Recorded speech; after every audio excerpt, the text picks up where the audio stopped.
Welcome back, everyone. I'm your host, Charlotte Stebbing-Mills, and today I'm joined by Marita Harrold, who's a leadership performance trainer and the CEO of Tree Yellow. Marita is renowned in the region for integrating talent development, well-being, and engagement strategies to deliver quantifiable business results. And her interest and expertise are in all things thriving, performance, and well-being, which is why she's the perfect guest for today's show. Welcome, Marita. How are you? I'm really well, Charlotte. Thank you. And thank you for having me. I've been looking forward to this. I'm happy to have you back because our listeners won't know this, but we did attempt to do this before we had the crazy rain here in the UAE last week, and we got cut out. So I'm so happy that we're here finally jumping into this conversation because our listeners need to hear from you for sure. So set the scene for us. Give us some context as to who you are, what your background is, and what's led you to be doing what you do today. Well, I think I've very much followed a natural path of interest. It certainly hasn't been a conventional path. So I trained originally as a school teacher, and that was with home economics. But in that training, I spent 4 years studying food science biology, and was utterly fascinated by the human body. And in particular, and I recall the moment where I'm still in awe of how our body balances and compensates and how all the systems work together. And then what we put into it, I spent a lot of time studying and teaching. And from there, it was actually a natural progression. So I did the corporate world, but parallel to what I did in the corporate world, I did a diploma in body massage. Again, it was to follow understanding what happens on a physiological basis. And I did a gym instructor's qualification because somebody once told me that it was not possible for me to tone my lower abs. And I thought, okay, well, if a gym instructor. So I thought, okay, I don't believe that. So I went to find out how to do it myself. But in actual fact, the whole piece about thriving didn't fall into place for me until I did an NLP course, and that started a journey on our belief systems, our identity, our values, my own in particular, and that whole piece and what makes people thrive is what I put as the basis of everything that I do through my business at the moment, in my life as well, but I know we're talking business today. And I remember somebody saying to me once, I wonder if this is the missing piece. And I thought, yeah, it totally is. But I think we're playing a catch-up game for that, and you're well ahead of it, Charlotte. I love your background and how that's led you into what you do. And I always find it interesting when we come across like the deeper parts of ourselves that are not spoken about as much. And I think that's where the values and the belief side of things comes into the conversation. I mean, I remember throughout my own education, kind of at school, and obviously in later education, there wasn't much talk about any of that. And again, like you, I didn't find out these things until later. And I'm like, aha, well, now everything almost starts to make sense. And it's quite interesting because you do know it, but we've never been given the words to articulate it and then to choose. For me, my value systems were very deeply embedded, but it was choosing what I wanted to keep and not. I should have said I did spend 18 years with Emirates Airline in a safety role training, which is completely in contrast to what I'm doing now. When I said it ran in parallel, it absolutely ran in parallel to, I suppose, a very typical corporate career. But it was that went very well, but it was the uncovering and the articulation of something that drove me and what I wanted to choose that to be, and that was the revelation, totally. I love that. I love that so much. So obviously you're the founder of Tree Yellow. And one of the things I really love about what it is you do, and you can share more with our listeners about what that is. But one of the main things I really love is your holistic approach, right? You look at emotional fitness, you look at culture, you look at performance management, you look at health and well-being. And I think it's so powerful that you look at everything. So why do you do that? And how do you bring that into the workplace? So I mean, I can tell you from where I am now, and then I will tell you the really boring why at the very start of the journey. But we train leaders for the roles that they, well, I hope we train leaders for the roles that they go into. We train people in businesses. And for me, there was a very obvious gap that we didn't train on how to manage our own well-being and how to help people manage their well-being. So we train people to manage their money in business. We train them how to negotiate. We train them how to communicate. And then particularly in the last number of years, we have expected leaders to deal with a lot related to the well-being of others when they don't maybe even understand how to manage some of that for themselves. So for me, it's a leadership capability that needs to be trained. And I think that it is critical that we provide that support to any of our employees. We just expect people to know it. And we very often leave it to the well-being enthusiasts who have gone through a journey of their own, who are trying to push the agenda because they have experienced it. Very often that agenda is separate in organizations. So there's a well-being agenda. For me, my particular interest is in leadership and leadership training. But you don't have to reinvent the wheel. If you're running a communication skills course, you can go one deeper and put this as part of your communication skills course. With conflict management, because it's about your nervous system, you can speak about it when you are managing different points of views with people. So for me, it is a natural progression of adding a layer to what we already do rather than trying to invent something separate. So that is what drives me at the moment. In actual fact, Charlotte, the story is really boring at the beginning. I was free.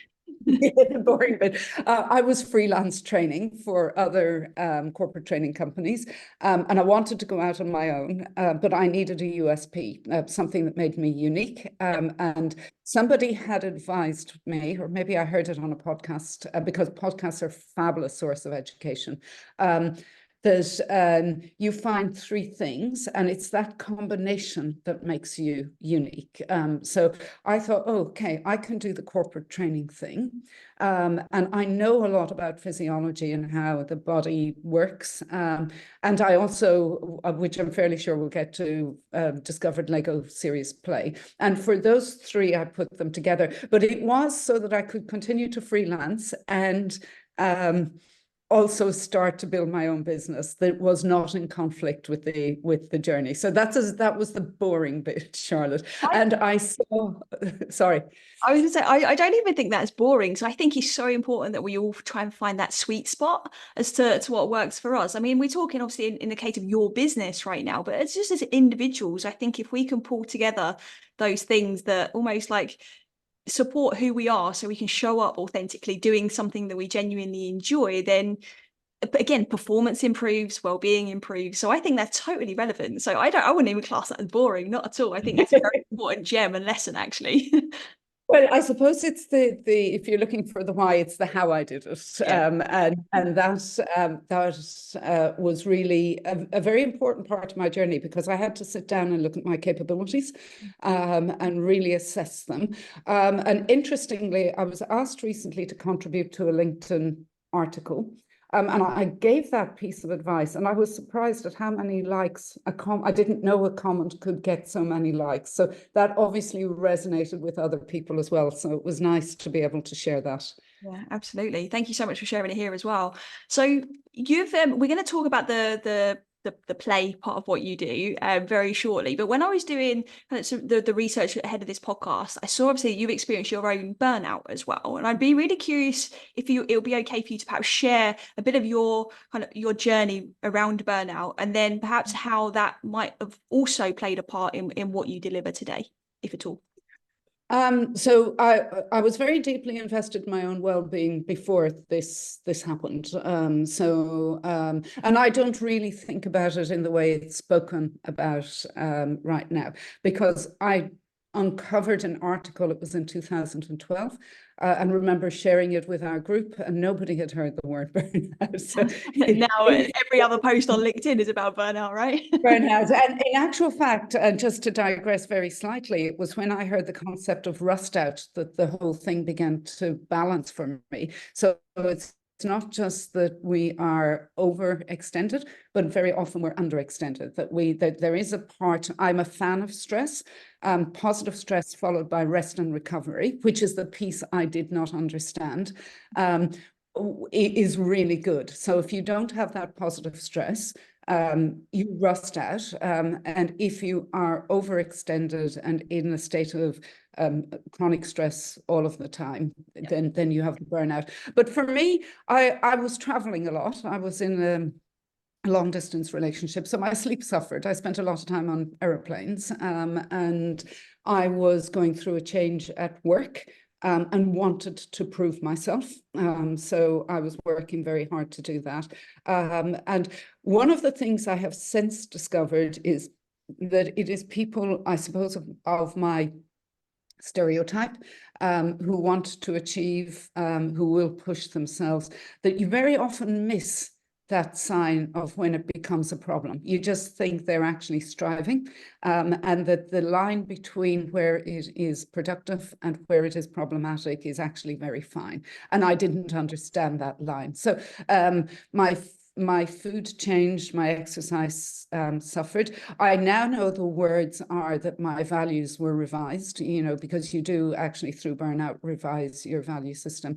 So just for me, somebody said to me, you've been stretched and you have broken. And I recall saying to them, no, the problem is I didn't break. I've been stretched that there's no bounce left, but I never broke. So always imagined it as a very thick elastic band that got thinner and thinner and lost its elasticity, but still was recognizable, So for me, that was it. And it was... the value piece was very important, and the narrative to myself was really important. So that was actually where I started. I was always fit. So one of the things that I will say is it's not about fitness. I was always fit. I stayed fit through this. I think the fitness held me together longer than maybe it would have done because I had an escape. But if you are looking at this for your organization, it is not just about the physical exercise interventions. And I am a complete, I don't know if haven't been converted. I'm completely committed to the role that physical well-being plays in my life. I can't imagine life without it, but there is another piece, and the physical wasn't enough to hold me together. Yeah, definitely. What you said there about not being broken, but being overstretched, that you almost lost that bounce, that is spoken like a true high performer. I love that so much. It's a really nice reframe of how to think about it, because like you said, language is so important. If we think that we're broken, that can be very detrimental to us on every level.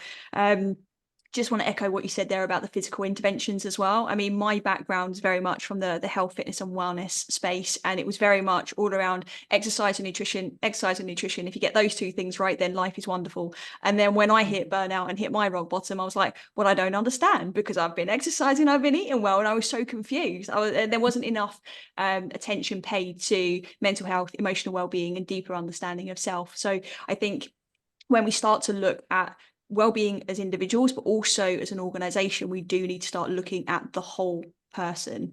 And I think a big part of that is that narrative that you just described and how important that's been for you. And I know it's a big part of what you do. So tell us perhaps a little bit more about why that's so powerful and important to pay attention to. I think it was neuroscience that made me understanding what. So sorry, Charlotte, let me go back to that again. Everything that happens to us happens physiologically, and it's whether we think, what we put in, conversations we have with people, we experience it on a physiological basis. And what we think in that story is also experienced physiologically. So that is, for me, why that is really important. And it was understanding. I was always a very positive person. That is my default. But it was actually what it was is I didn't understand how to create the conditions that I needed. I knew when things were good what to do. But when things got difficult, I didn't understand how to talk to myself, and then translate that into a doing. So I knew there were things that would help, but I couldn't break them down to recreate them on a behavior level. And one of those was the story. And the story is a deep groove. And the more you tell it, the more it becomes true. So it was actually selecting different alternatives. You're never going to get rid of the unhelpful, which was one of those things. And sometimes the unhelpful is really, really helpful in competition. But it's how do you create competing thoughts for something? And for me, it was understanding I didn't have to be X, Y, Z, but that I could choose a competing narrative, and contrast it and have a little bit of debate with myself about what the reality is. And with time, I have actually noticed that the narrative has changed back to what it used to be again. So it was understanding that that revision of values impacted my story. And the story I told myself was not aligned with my goal. So that for me, there's always a goal. I see, the goal, what is the story? Is that story useful?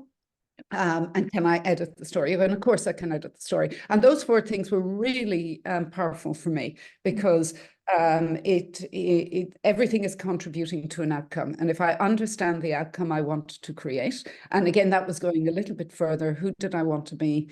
What did my life look like in 3 years' time? What did my life look in 5 years' time? And what am I doing today to contribute towards that? And that impacts you physiologically.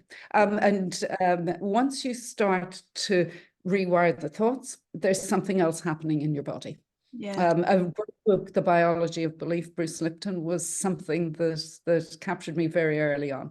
Nice. Yeah, Bruce Lipton's work is fantastic. Anybody listening to this that's curious about what we're talking about, definitely go read that, and follow all of his work. But the key thing I think that's important perhaps for our listeners as well to perhaps layer on to what you've said and to link back to what you said earlier is that those stories, they inform our physiology, but then they inform obviously our behavior.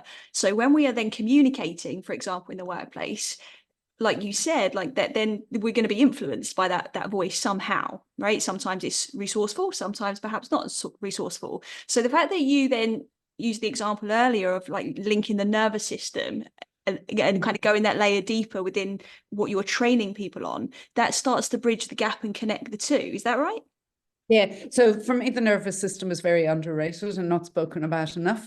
And everything impacts, our nervous system impacts everything that we experience and that we do. And if I could train one thing to leadership, it would be how the nervous system works. And that in particular, in organizations, it's the role of rest and recovery. So I think if you start taking it that layer deeper, as you say, to understanding what's happening physiologically, people will change what they do in rhythms of workplace.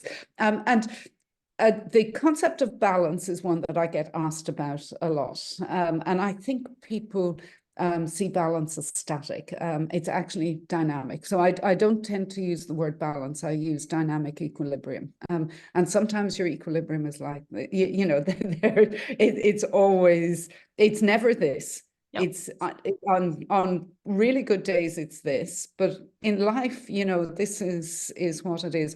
So if I'm running projects, and somebody has to be involved in that project intensely, the amount of time you give off or to different work, so there's different levels of work, following something high pressured allows the nervous system to recalibrate, and it allows focus, it allows a lot of things to happen in the brain. So this impacts how we cycle work. And once you understand what's happening at a physiological level, you plan work for people differently. You don't run them from one high volume pressure project to another, but you cycle that so that they have a shift before they gear up again. Yeah, I love that so much. And I liken that to something one of my mentors talks about is the idea of like navigation and acceleration, where we have these periods where we're accelerating, which is amazing. We need to be able to have some time then where we are kind of recouping. We're still working, but it's just that, like you said, that different intensity. And then we have those kind of deeper bouts of recovery that are necessary as well, that then allow us to continue that accelerate, navigate. Yeah, and you know what? Whilst the word how is something that's huge in my vocabulary, because doing is something, and I like to know how to do something. Sometimes how can limit us. And if you go further to understand why, so it's always an interplay between why is because and how is the doing. If you can go back to why am I doing this, people make different decisions. So if I'm a manager saying, why am I doing this? It's because I want the next project or the next to have the best resources, that person to succeed. And then the how isn't about does it look like I have gone home at 5 o'clock today and come in at 2 o'clock tomorrow? You know, it's not that. It becomes a different conversation. And I think that's what we need to create. Yeah, 100%. And I think, you know, well-being, there's so much that kind of falls under that umbrella, I think. And I think that can often be quite overwhelming for a lot of leaders, just anybody in general, I think, actually. It can be quite overwhelming, especially when you're learning about this stuff as well, and you're not perhaps embodying it as much. Oh, Charlotte, now you could get me started on this and we could be here a long time. The concepts are actually not universally defined. I think we're still at a very early stage in learning how we can thrive in the context of the system that we work in at the moment. But health is defined by the World Health Organization, and it is defined as the absence of disease. Then you've got, I like Microsoft's definition of thriving in particular, where it is creating the conditions where people can do meaningful work related to a work context. Well-being, you know, you can get so many definitions, and we use well-being and wellness interchangeably. So for me to work with, because people are overwhelmed because they don't know, okay? And it's a big problem, rather than breaking it down into smaller things we can do. So for me, the education piece, coming back to the education piece, is really important. But well-being is a collection, well-being is a collection of inputs and a subjective feeling of well-being. Okay, so I've got a lot of things going in, and they're different for you and they're different for me. So when people say well-being is X, Y, Z, A, B, C, it can seem vast, but it is subjective. It can be difficult to quantify, but there are things that you can recognize, and I will address it specifically to the workplace, that if somebody is thriving or experiencing a sense of well-being, generally there is conflict handled well. There is open communication, there is good relationships, they are achieving on what they do, they're asked and engaged. So you can actually take a number of boxes to say, with these inputs, there is a higher chance that somebody, if we get this right, that somebody will thrive and experience a feeling of well-being. And I call them wellness inputs. And if you notice, we haven't mentioned we haven't mentioned the nutrition or movement in that, and that is part of it. But related to work, there are a number of objective measures that can produce that subjective feeling. Yeah, for sure. And I think it's really important for anybody that is listening to this to go and understand like what it is they mean by well-being and wellness, so that they're operating from some kind of context, even if it is, like you said, because everything's being used interchangeably right now. Everywhere you look, different experts are saying different things as well, and that in itself can create even more confusion. So I think by pulling it back to what is my understanding, what is my narrative, where do I need to perhaps learn a little bit more, and what's informing my definitions is also a good place to start, I think. And I think sometimes, and from what I've learned from working with different organizations, is the people who are tasked with well-being within an organization, they understand the gravity of it. It's a high stakes game. If we don't get it right, you know, people suffer, business suffers. So this can sometimes be this like paralysis of action from that. And one of the things I really like about what you do is you almost like lighten the intensity, I think, of what that could be for a leader and for organizations through some of the different styles of work that you do, and one of which is the Lego series play. And I think with that you bring that kind of that fun, lighter heart to the workplace that still addresses the core issues around well-being. Is that fair to say? Look, we learn better by play, and we learn better by doing, and we always learn better by having fun. So for me, that sense of fun and creativity is fundamental to being human. And anybody who can experiment in a low stakes environment, because essentially that's what Lego series play does, is it allows you to experiment with concepts in a low stakes or low consequence environment, and you can play things out. So it is engaging. It does actually engage your nervous system because there's a little bit of competition in it and what you do, not necessarily in all of the activities we do, but in play generally, if there's a little bit of competition in play, yep. But the consequences are low stakes. Yep. That's a fabulous learning environment. So that's what we thrive and strive to do. And when I was looking for that unique selling point, Lego was something that I went to a showcase. Somebody had used it to build company values, and I was blown away. I was absolutely blown away. And I thought, I have to know more about this. It was in 2016. It was a lot of money for me because I was starting out. Everybody thought I was completely nuts. So for our listeners, be clear, we are talking about the Lego building blocks, the things that your kids have played with, the things that we played with when we were little. That is exactly the Lego we're speaking about. So exactly Lego. Can you give us some real life examples of how you use this with different teams and organizations?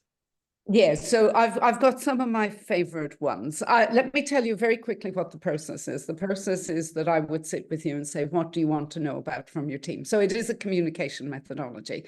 You will say, oh, we want to explore this, this, and this. And then we work backwards to have questions. And those questions, you build what that means to you. So it's very much exploring perspectives, because what it means to me is very different to what it means to you. And then when everybody has built, we can do it individual or group. It depends on the type of engagement it is. But in its pure form, you're getting people to build models in response to that question. And then we debrief and we ask. And one of the questions that over the years has become one of my most popular questions is, what does a good day at work look like? And people love building the answer to what a good day at work looks like. And you can debrief that in so many different ways. So I very often combine it with like DISC, so that you will see the people who are dominant, where there's emphasis on relationships, where there's emphasis on process, and people actually build it. You can see it, and you can delve in and go, yeah, oh yeah, I can see why that makes it a good day for me, because I'm doing something that connects very deeply with how I communicate. We do it with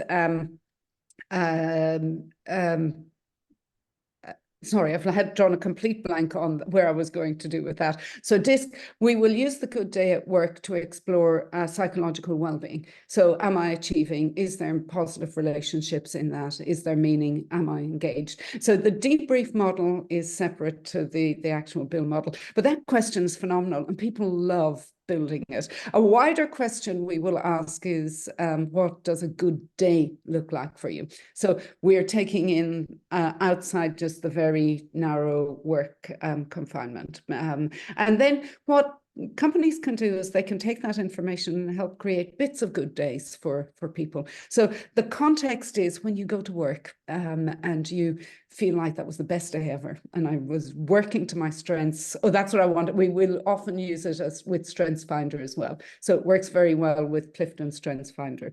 And people love building what makes them thrive. But you can take it and you can help recreate bits of it to improve work environment. We build leaders. So what is an ideal leader? And gosh, the visuals of that are amazing. But it gives such depth, because it's not just the words, but it is what people understand of the words. So, and I've got color distance, height. And when you are debriefing, people are asking what you have built. They're not asking what you think. So it creates a safe space for people to express. And it is phenomenal. I really can't explain a lot of the time why it works the way it works, but it always does. I think you've done a fab job at explaining why it works so well, because I think like that element of play is critical, that element of expression for the individual and being able to do that in a way that is safe, like you've described. And I think leaving it open, right, and without having to rely on articulation, I think is also very important, because I think every human being, and this I know is a generalization, I think we all perhaps at some point in our careers feel like we need to say certain things. We need to say the right answer, or there's certain things maybe I can't say. But if we're building and we're using our hands and we're using color and we're using that level of creativity, it helps to perhaps bring out things that maybe we can't even articulate that yet. And I've had people cry. So I use it one-on-one in coaching on occasion, and I've had people cry by what they have built. Are people not realize that there was something there? We've had a lot of laughter. It goes across the whole range of emotions. So it's very powerful because apparently there are more connections between your brain and your hands than there are between your brain and your ability to articulate. And the wonderful thing is, if it's not right, and it's quite fascinating to watch, it's always a work in progress. So with words, it tends to be quite definite when you've got people speaking, but in actual fact, people are adding and they're building and they're taking it apart and they're putting, and it's a reflection of what life is and who we are, is that it's never perfect, it's never complete, and that it is easy to change it. I'm going to take this out, I'm going to put that back in, and people are constantly moving pieces around. They're also incredibly protective of their models, and because it is their opinion and their view of the world. So one of the things that I will never do is break somebody's model apart. And I will always ask for permission to move it, or because they have placed it where they see their view of the world. It's quite fascinating. I love it. I love it. I love it. I want to get into one of those sessions 100% myself. So for our listeners, like maybe they're thinking this sounds great and they can perhaps see how their teams might engage with it. What kind of like specific problems do they solve? So when you speak to different leaders in different organizations that are looking to bring you in, what are the common problems that they say, this is what we're struggling with? And then can you connect that with how the Lego would help some of those specific problems? Sure. So, I mean, I will give you isolated. There is a process where we build people up into getting used to the bricks and also being safe to articulate. So none of these happen like go in and build straight away. That can be very daunting for people. So yeah, we have a process of building into it. But some of the things are understanding other people's challenges. So we get people, but I gamify it. So we get people to build a challenge they face in the role that they're in, but we move everybody around, and then you get their model, and there's a bit of a fun thing about I'm promoting everybody, and then what you do. So there's always repetition in it. What you do is you get people to say, okay, I think this is what the problem is, but they are approaching it in somebody else's role. Then you ask the individual, is that what it is? But you have a dialogue about the problem, not the individual, or not they can't do it and we can't do it. So very often it is understanding challenges. Identity for teams. So how the team is working. If you want to understand where you've got gaps, you can build an aspiration, what we would be like as a team when we are functioning really well. And that's where the elements of thriving really creep into it. So, we've got this right, we've nailed it, we're working together. What does that look like? What are we doing? Who are we talking to? What are we thinking? What are we feeling? And then we'll build a reality.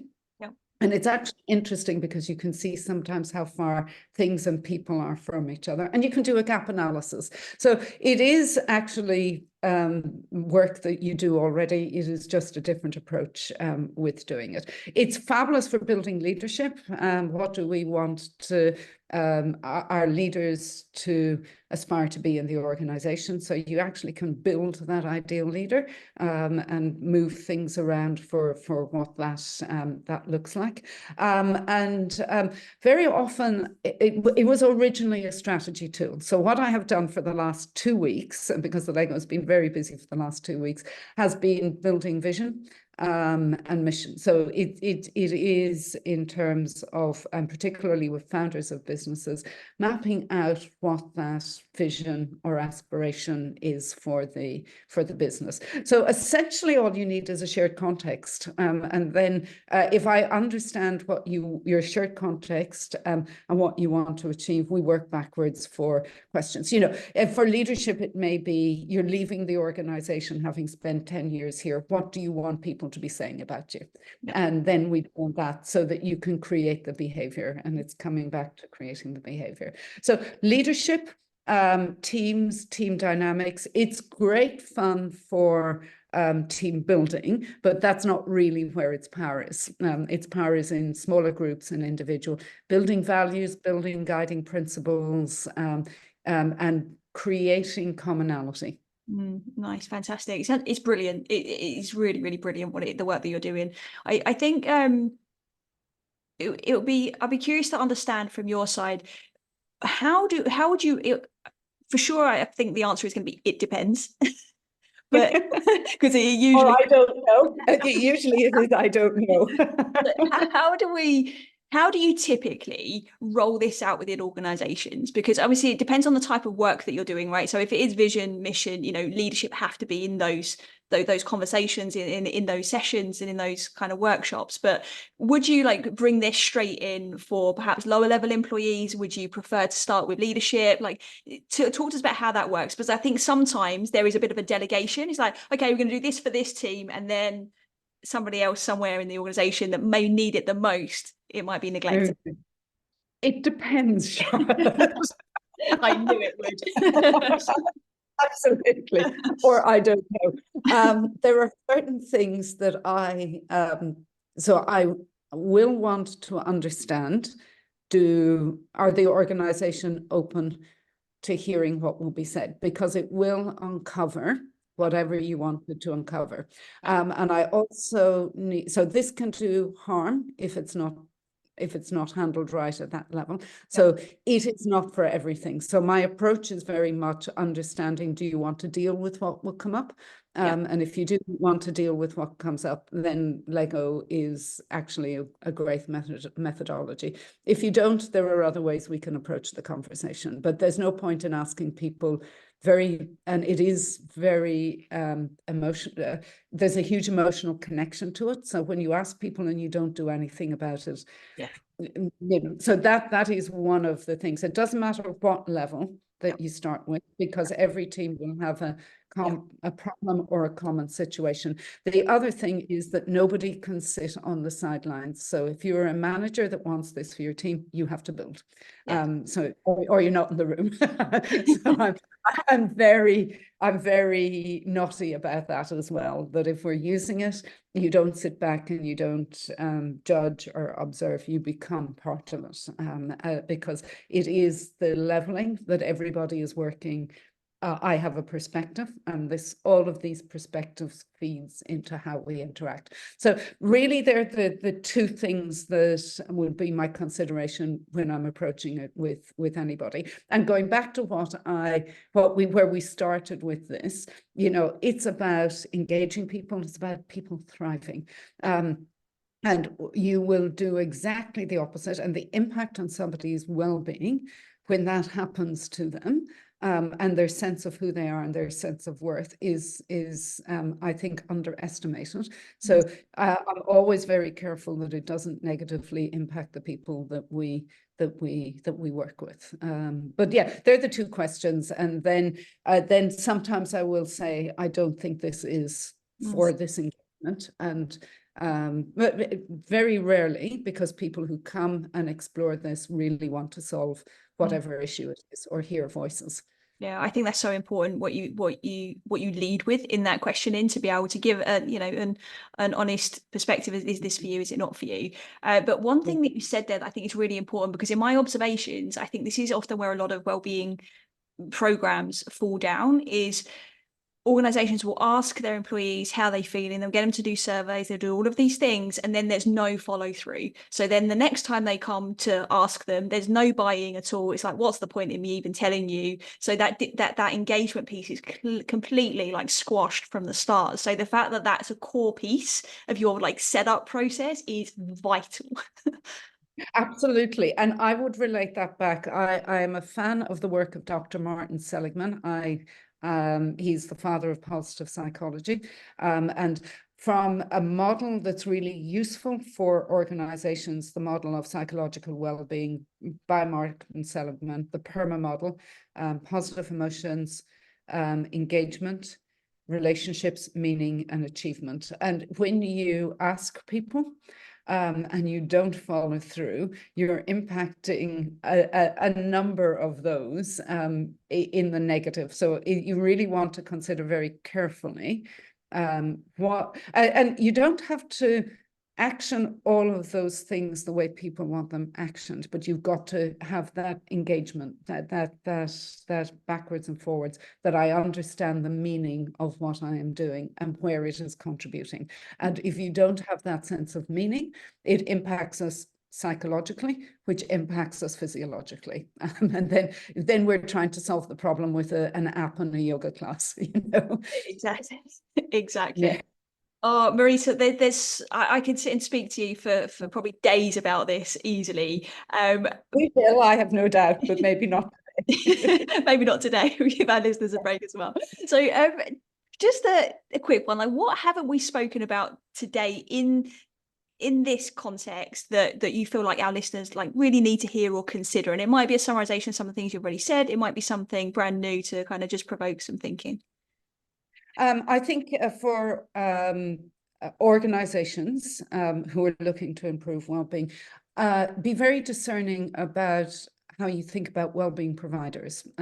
So I personally think you need to have a nutrition provider, if you like, a movement, so that it's not I have one well-being provider and that is an app, but that you do have different people who contribute to a strategic direction. So very often we will say nutrition is important, and I will always ask the question, do you have a nutrition strategy? And people look at me like I have landed. But for example, we do team building, but we will do it with cold pressed juice rather than chocolate, because for me the chocolate doesn't feed into the nutritional strategy.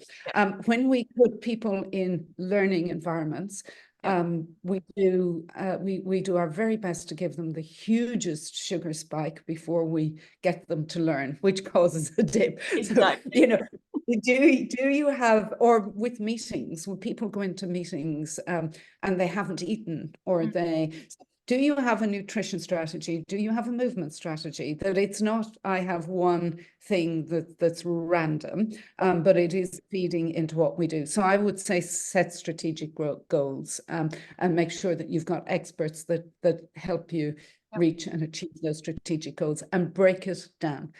Because well-being, like I said, it's a collection of inputs. And output is subjective. So how do you break down those inputs into measurable objectives, and then the output that you've got leading, lagging measures, and you've got quantifiable, quantitative. You have to have all of that, but it's the combination of all of those that give you the thriving. So have a strategy. I'm so happy that you said that. I mean, if only because I agree with it wholeheartedly, and that is literally what we do at Wellness Theory with organisations. It is a collaborative workplace wellbeing solution for that very reason, because we need to be looking at all of these elements, and it's never going to be one person knows all the answers. This is why, like, I think it's fantastic that we're starting to see, the rise of the chief wellbeing officers and things like this. But I do also wonder, is that okay, so now we can just leave it all up to that person to figure out, go and educate themselves? And again, there's just, oh, we need to be so careful, I think. Yeah, so the very often the chief wellbeing officer is somebody that has an experience from a particular viewpoint in Yep. wellbeing that influences, and very often again it's still physical. I do think in terms of how, and I'm not familiar with your model, but I suspect it is incredibly similar, that you do have to think on different levels. So the organization and the individual. So what is this on an organizational level? What is this on an individual level? And I think about it in terms of, we have this vessel that we work in. So that has to be looked after organizationally, individually. And that is sleep, movement, nutrition, and mindset. Those four are covered in that. But there's also a piece around identity, values, alignment with my own personal values, my company values, so leadership values. So what am I doing around the identity piece? And there's also a co-regulation piece, because and that is essentially the nature of a work relationship, is that we are co-regulating nervous systems. And for me, that co-regulation piece is a really big piece. So the relationship between the organization and the employee, whoever that is for you. So it's not one, it is a collection of three at organizational and at individual level. And I see you nodding furiously there, so I'm going to suspect we're very aligned on that. We are, right? And it can bring in the co-regulation brings it back to the nervous system conversation as well. So we're not going to go down that rabbit hole, but Marita, I already know that there's another episode in our future for sure. I hope so, Charlotte, on and off screen. Definitely, for sure.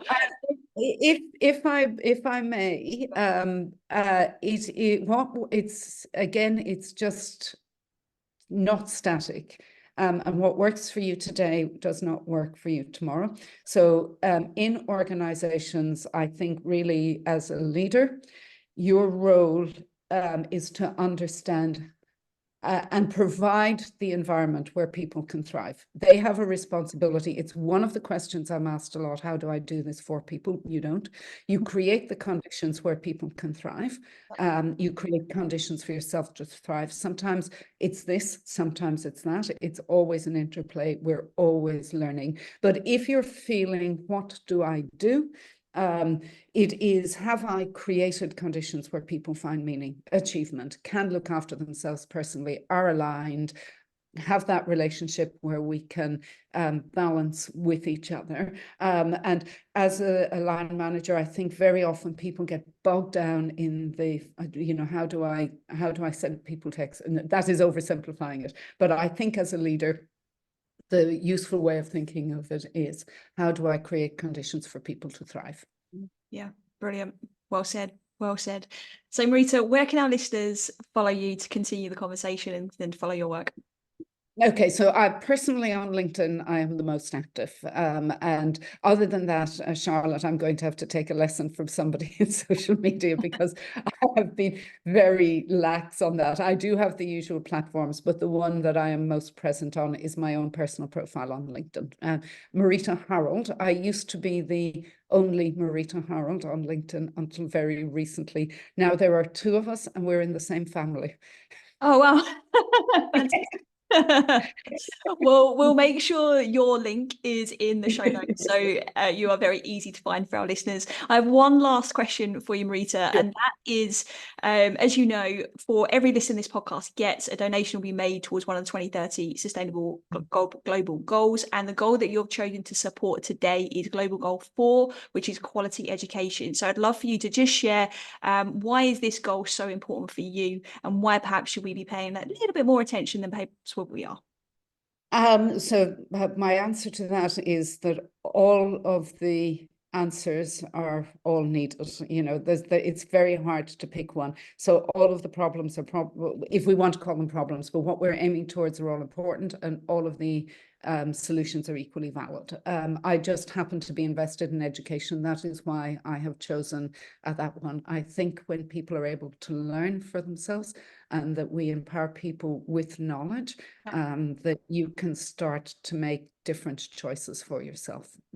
So you understand the how. And it is the element of being able to choose that underlines that for me, is that education is about choice, and then it impacts everything else. Fantastic. Marita, thank you Yeah. so much for your inputs, your insights, your expertise, just your energy today for this conversation. I've absolutely loved it. Thank you. Hi, Charlotte. Thank you so much for having me. If you enjoyed this episode and you haven't done so already, hit that subscribe button so you never miss an episode. Please share it with a friend who you think might benefit. Spread the word. That's how we're going to impact the world, by helping each other. We appreciate you so much, and as always, unconditional love and wellness to you.